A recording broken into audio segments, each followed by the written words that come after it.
in industrial structures, usually we have equipment sitting on the steel beams.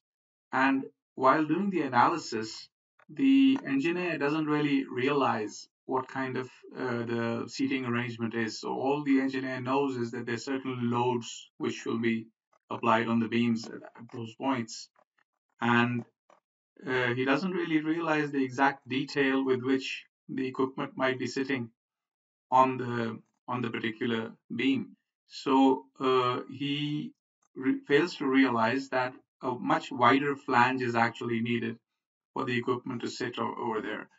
And even if he did realize that a wider flange is needed, I mean, in some cases they might be so wide that such a beam might not exist. Or you could think of actually making a built-up beam with a much wider flange, but this will be a waste of material. So, because you will have to apply the same section all along the beam, and that's going to be a lot of extra cost.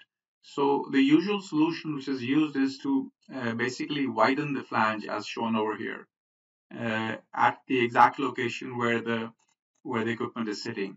And this solution is very economical and very compact, and it basically provides the answer for the problem. But it creates another problem because, well, when you're detailing, you need to create this extra detail at those points, and there's a lot of plates in there and stuff like that. So in COMOSYS, we have an extra command just for situations like this, which is called the extended stiffener, the flange extension rather. And what you do is you simply select the beam, you select a point, and then you can give a X, for example, let's give it a DX 650. And immediately the flange extension is created at around that point.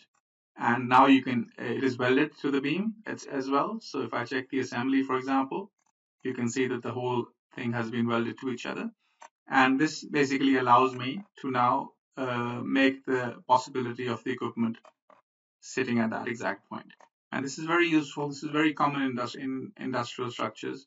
And all the engineer needs to do is to widen the flange using this command over here, which is under the detailing menu, and just give a length, give 2 points basically, and COMOSYS does the rest.